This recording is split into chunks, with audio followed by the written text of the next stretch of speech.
Hi and welcome to the channel. Now it's a really hot day, so really bear with me, but I had to get a video up before I move. I'm moving very soon. I'm not too sure what date, but it's soon-ish.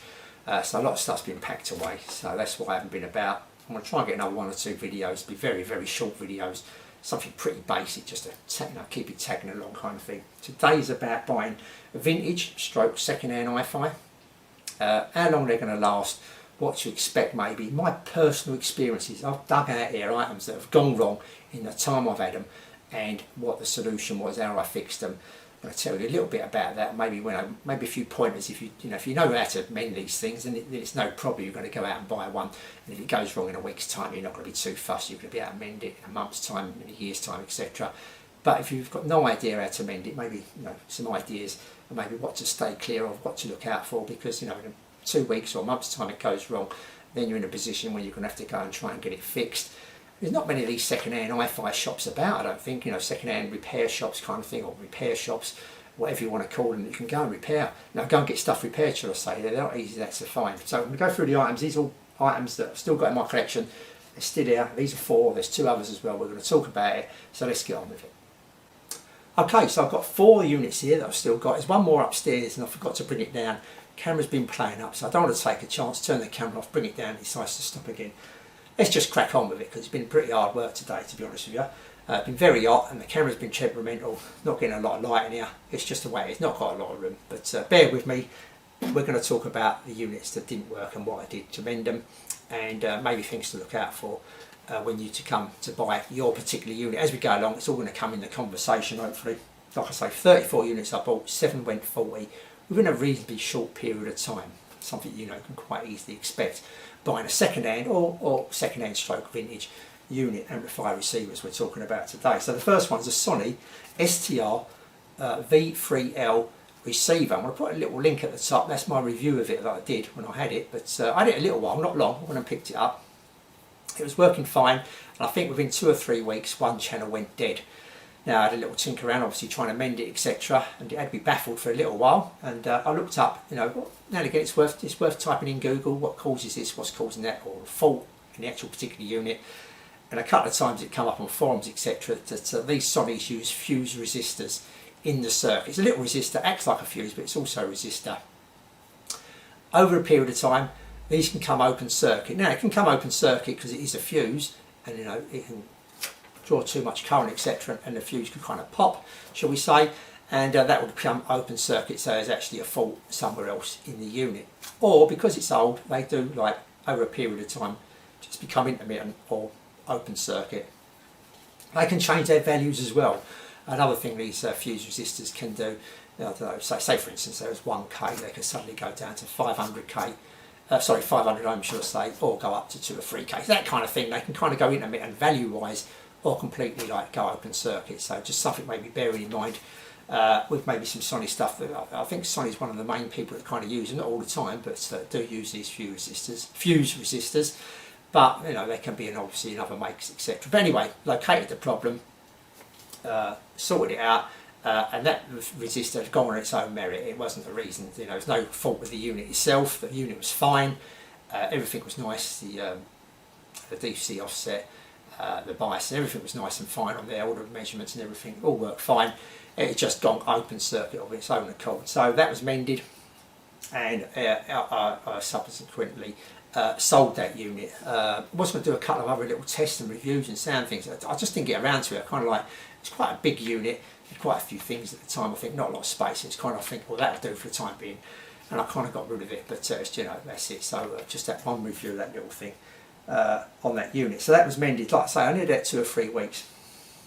Now the second unit I'm going to talk about is not here again. This is a Marantz 2100L tuner. This is a pretty interesting unit, maybe a pretty interesting subject maybe. Now this kind of vary just a little bit. Is how long would you expect? It's just my personal opinion. How long I'd give something if I went and bought it second hand. That's me. Not buying anything that expensive probably, and not too worried because I'll probably be able to fix it. Hopefully be able to fix it. But I just want to get your opinion really. A bloke, I'm not too sure if he's subscribing, may well be. I think he knew I was doing this channel at the time. I think I kind of advertised it when I advertised the unit, check out my channel kind of thing. He bought this 2100L Marantz receiver off of me, not receiver, sorry, tuner off of me. He'd had it about 3 weeks, I think, 3 or 4 weeks, and I got an email come through. Always that dreaded email when you get like sellers asking you a question about something you just sold him with eBay, you know, so many times. Oh, it don't work, this, that, it's got damaged, etc., and all that kind of thing you have to put up with, kind of thing. But come back saying the unit had a slight fault on it, that it was making this clicking sound. Every now and again was a little click, not that often, just a little click now and again. So he'd already done a couple of things to it actually, so I knew a little bit about electronics. I'm not too sure, you know, I'm not saying he knew nothing, I'm not saying he was an expert, I don't really know, but he must have known a little, because he actually started changing a couple of things before he got in contact with me. I think this is how it went, if I can remember correctly. It actually changed on the switch. There's a little capacitor on the switch, a little kind of like smoothing like capacitor. It's just when you press the switch on and off, it just kind of, it's like a little suppression capacitor. It just, that switch would arc a little bit, 240 volts, not that it's drawing much current anyway, but as the blades go across or come into contact, they're very, very short gap in between before they actually make that contact. You're going to get a little arcing across. It can happen, I'm not saying it happens all the time, but it can happen. It can kind of give it, and it can kind of make that kind of noise. And that capacitor just suppresses it a little bit. So yeah, he changed that capacitor thinking this could be the cause of this little click happening every now and again. I think it was every 5 or 10 minutes you'd get a faint little click coming through the speakers. This wasn't a fault when I had the unit, because I would have had that unit on, I would have listened to it with headphones, which I do, all my units, and I'd kind of finely tune in kind of thing and listen out for things in the background. You know, I won't be paying much attention to the music sometimes, I'll be listening out for other things, which I always do, try and pick up on other things, make sure everything's working. Just a thing I've always done kind of thing, making sure everything's working 100%. So that wasn't happening when I sold it, but it did when it got down the other end. So then it took 2 or 3 weeks, maybe a month I think. But he didn't want to return it. It wasn't a case of returning it, he wanted to try and fix it. And between us, it went backwards and forwards. There was gaps in between where I'm thinking, where's it gone? Obviously ordered some parts or something like that to try it. Anyway, we narrowed it down, I think, to 1 or 2 transistors, I can't remember now. I'll put the circuit up on the screen now actually, and I'll point to the either parts or part that we finally replaced. We narrowed it down to. Not that easy doing things over the internet, obviously, you're kind of guessing a little bit as well. And that's why when I first started, I used to answer quite a few questions, maybe trying to help some people out, you know, only going by what I think it could be. Always, you know, it's not easy knowing what the other person's trying to tell you what's wrong with it, and you deciphering and trying to find out what is wrong with it, when you haven't even got the unit in front of you, and you may or may not be able to get a circuit diagram for it, and you know, so there's a lot of guesswork going involved. I used to try and help out. I do much less now, and I get quite a lot more emails and comments that I kind of respond to if I can, which I do still. If someone asks me, you know, what's causing this, I usually just give a 1 or 2 line answer and just come back once, trying to hopefully send you down the right path that I think it could be. Not saying it is, it's just a personal opinion. It could be from what you've told me, maybe where to look or whatever, but obviously, you know, if you don't know much about it, always best to take it to a shop or something like that. It's no good me telling you, oh no, guessing what to do kind of thing, you sticking your hands in there making it worse or getting electrocuted, all that kind of stuff. If you know nothing about it, then you really are best. These shops are hard to find these days, but try and find a shop or a friend that actually deals in this thing that may be able to help you out. Disco Supplies is a good shop. You know, a lot of disco suppliers do their own repairs, so something to look out for if you see a disco shop near you. Okay, the next unit is a Pioneer SX440 receiver, just a little receiver. I'm going to stick a video up there, maybe 1 or 2 links there to what I did with this receiver. I've kind of grown attached to this receiver. I quite like this receiver, to be honest with you. It's got that kind of like nice warm sounding receiver. It's got quite a nice tone to it. It's not bad. It's only about 7 or 8 watts a channel, I think. It's still quite a loud receiver. I've done a little video also of how loud that went. You know, it did belt out quite a bit for the little wattage. You know, I don't expect any miracles, but it's still quite a nice looking and quite a nice sounding receiver. Now, I didn't have this long again, probably a month or so. And don't forget, I don't have these units on 24/7.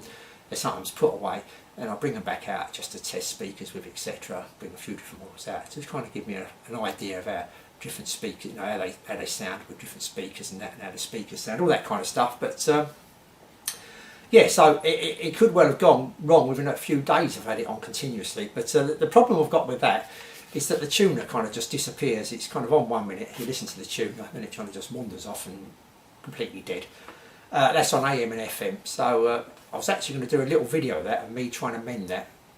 I thought it'd be a fun video, maybe just to do with no kind of like maybe just a voltage meter or something like that, but nothing else trying, maybe for a newbie or someone who knows nothing about it, or someone's got a lot of equipment, because I haven't got a lot of equipment here myself anyway, and trying to figure out what's gone wrong with that with the least tools possible kind of thing. I've even bought a couple of these free sprays as well, which I hadn't had in the past, just to give go around the transistors and that maybe, because I think that's where the problem lies. And we'll freeze a few transistors or eat up a couple with a soldering iron nearby and see if we can get it come back and find out what the problem is with that little receiver. I thought it'd be a little fun video, but I've had it on for the last week. This is going back a few weeks ago now, just after I've done that shootout test. I thought I'd bring that one out next. Be an easy video while I'm moving. Just have it on the side there, just tinker around and put it together. And can you believe it? It was going wrong until I decided to do a video on it. Of course, it hasn't gone wrong since. I had it on for over a week. Listening to the radio, I think it's bound to go wrong in a minute. Nothing. Works perfectly. So I thought, great. So I couldn't do that video. So as it is, it's a receiver that's gone wrong. It's developed a fault within the period of time I've had it, which weren't long. I didn't have it long, but it's rectified itself at the moment. But it's obviously going to go wrong again somewhere along the line, I would have thought. Not unless it was a dry joint or something, and me moving it about's kind of like rectified that. But I've had a good look inside. I couldn't see any dry joints. I've been tapping the board and all that kind of stuff. So, like I say, a week, still working, so I'll put that aside. So I thought what I'll do is I'll bring out this little, so we called that one that's gone wrong, but obviously it's kind of working at the moment. So that's that one sorted. Now we're going to come along to this ADC graphic equalizer. Right, this ADC graphic equalizer, not an amplifier really, not a receiver, but I thought I'd stick it in there just because another unit, another one that's kind of corrected itself again, which was annoying because like I say, I had that SX440 Pioneer. I'm going to try and do a little video on that with a fault, corrected itself. I thought I'd dig this out next, we'll have a little go at this because I probably know what it is. It's probably a transistor in the little stage which I'm going to talk about in a minute, and we'll replace that, be another quick video, job done kind of thing. Puts it on, lo and behold, this doesn't go wrong now, you know what I mean? It was going wrong. Another unit I didn't have long, it was going wrong, and what the fault on there was, I'm sure, I can't remember exactly, but I'm almost certain it was on the right channel here. It would get a little clicking sound, that little clicking sound, probably similar maybe, but not, more often than that little clicking sound in that Marantz. It was kind of like the same kind of clicking sound I think that was on that Marantz 2100, but probably obviously a different area, but it's getting a little clicking sound. It's just a little click, and what it was, that little clicking sound was coming in, I think I'm more certain it was on the right hand channel. When we push this right hand channel, this 16 kilohertz tone control, the actual slider, when it was on 0 or minus, no clicking sound whatsoever. Perfect, no problem at all. As soon as we push that up into play, giving a positive, adding some extra dB, that clicking sound would come in. It would just click, little faint click. But it was there, you knew it was there. But lo and behold, of course, I thought I'd do a little video of me changing maybe a transistor there in that part of the circuit, because in that part, one side, when it's in the lower position, I think there's one transistor, when it's in the higher position, I can't remember the circuit exactly, but each one of these tone controls has 2 transistors. So yeah, I was taking it, as soon as the one that come into play, when it was higher, that was the one that's gone wrong kind of thing. It's gone intermittent, shall we say, I'm not working properly, but it's been fine.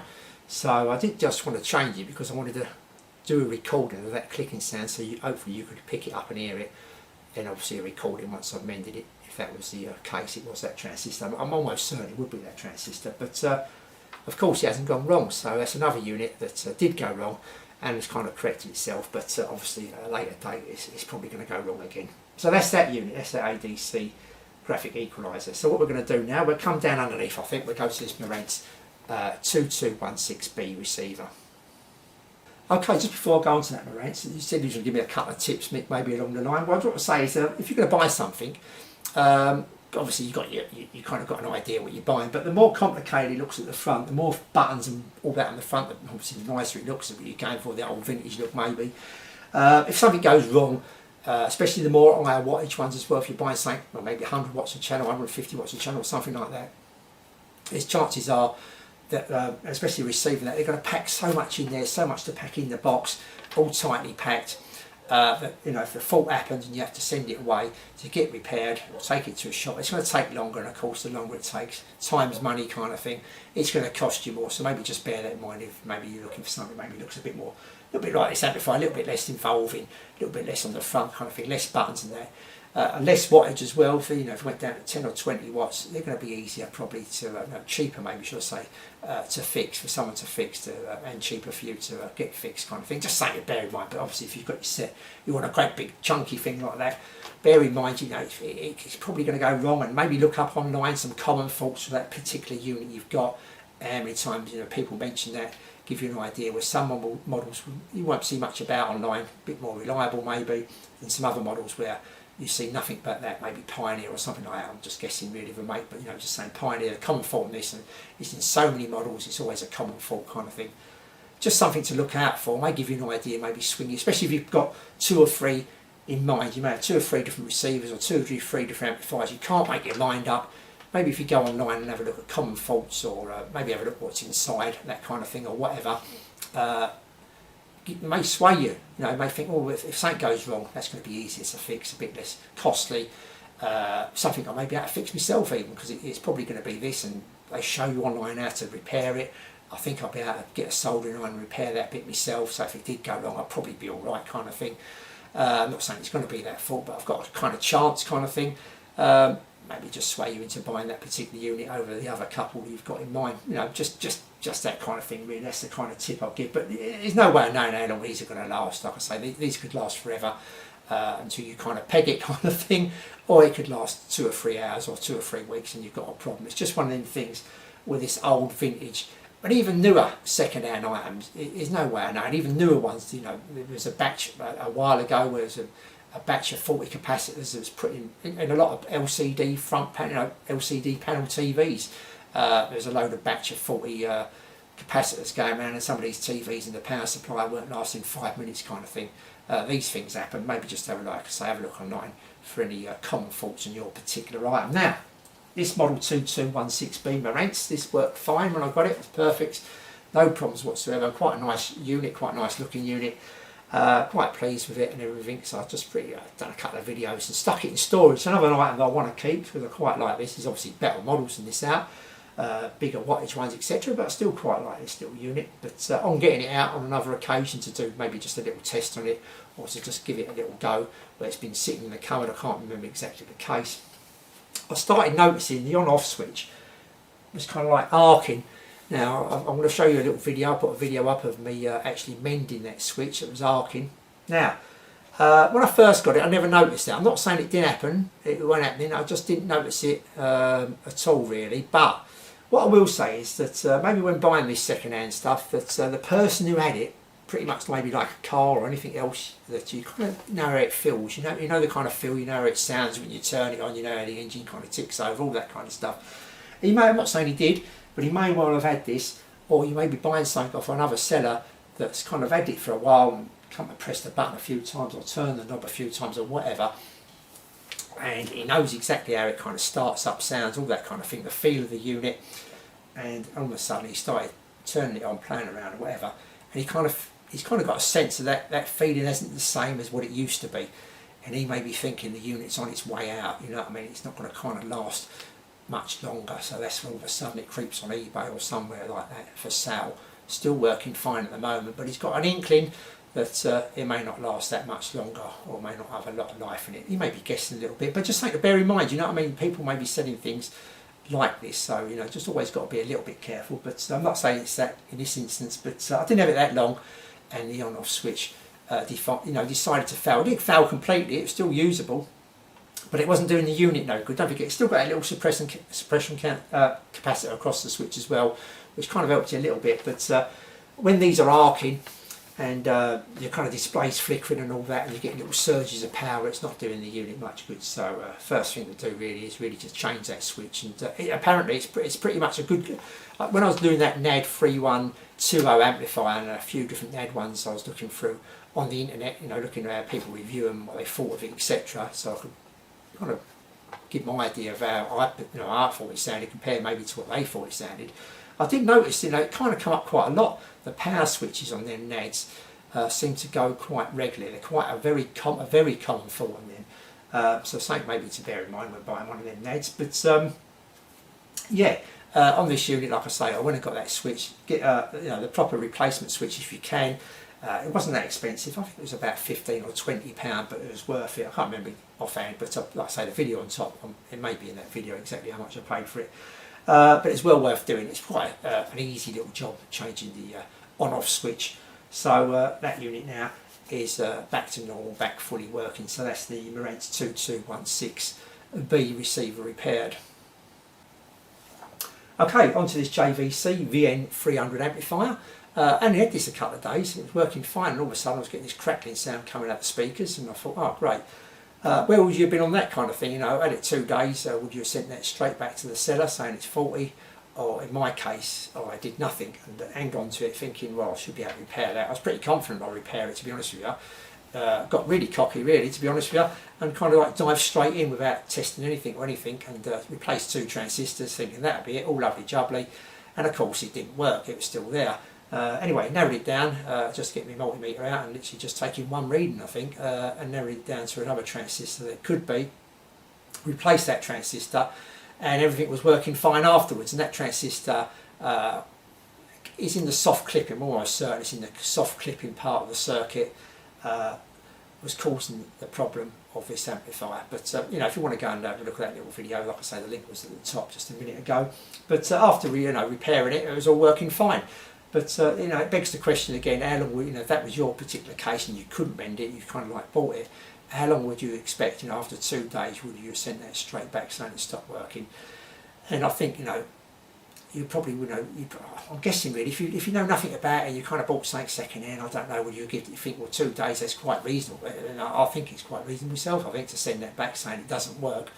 You know, what kind of gap would you give it? A month or so? If you had it 2 months and that happened, would you say, oh, I've had it 2 months now, but I've lightly used it. I've only had it on a couple of times, and all of a sudden it stopped working. I want to get back in touch with that eBay seller or that shop I bought it from and send it back. You know, where do you kind of draw the line to where you know be able to send it back, kind of thing? What kind of guarantee do you get with these units? Because most of them say no returns when you kind of buy off of eBay.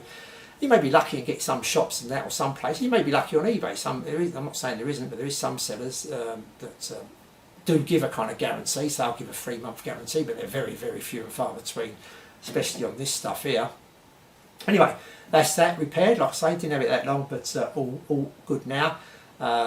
So let's get on to the next one, which is this Pioneer SX. In fact, it isn't. It's a Pioneer KX636. Right, Pioneer KX636. It's basically the SX636. This has got shortwave on it. Got a video. I'll stick a video up there. I will do a little sound video. I only just realised actually, I ain't actually done a sound. I ain't actually give the review, done a sound with this or anything. This unit, yeah, it's kind of like mended it. And done another video which it was in as well, totally different really, and not done anything else with it, so I must do that. I must get this out and have a little tinker around with it. But anyway, bought this from a shop, and you know, all working fine, got it home, all working fine, etc. Of course, you don't know what's inside. When you come to buy these, you don't know who's been tinkering around with them or nothing. You're buying them all blindfolded. It's not just the vintage stuff.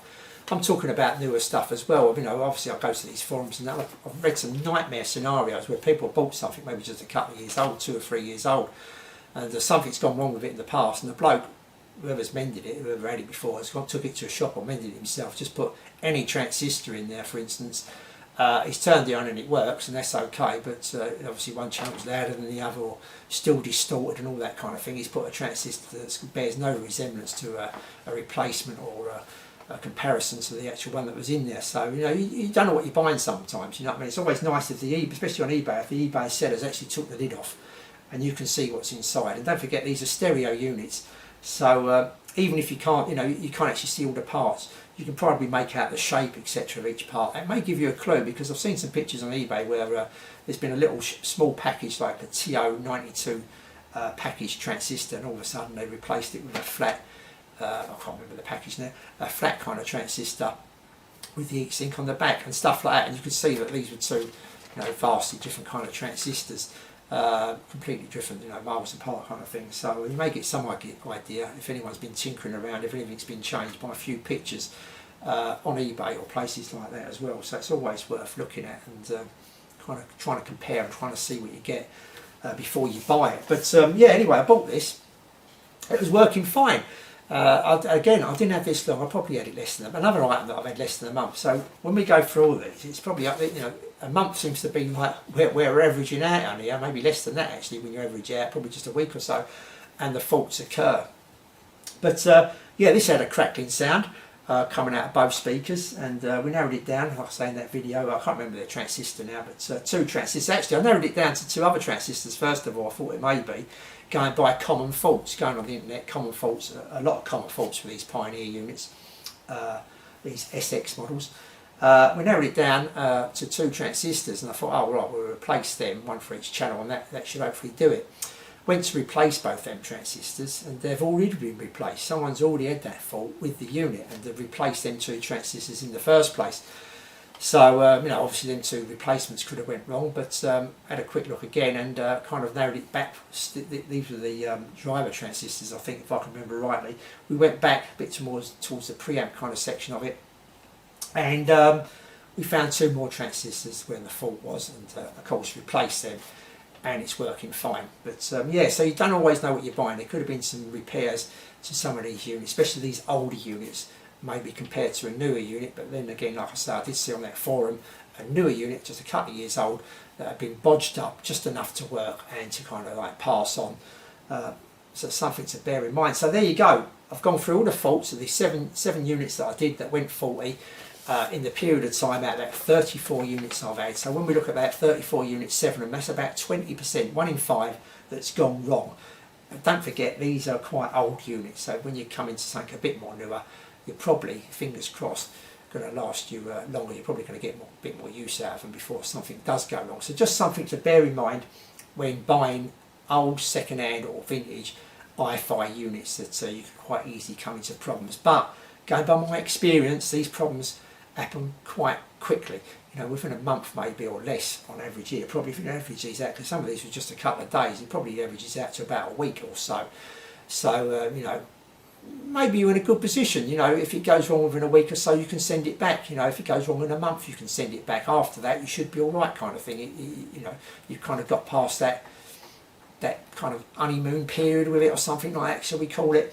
I don't know. But anyway, that's a video I've done for you now to kind of like tick it over. It wasn't the video I planned. Like I said, I did plan a couple of repair videos that seem to have corrected themselves at the moment.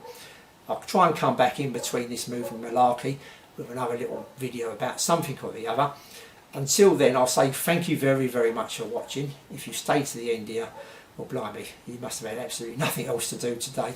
But I'll say thank you very, very much for listening to all my chatting away and talking maybe nonsense in between. But yeah, I'll be back very soon. New premises and a new little workshop stroke bedroom actually, and we'll carry on the channel from then. Until then, thanks for watching. I'll see you all soon.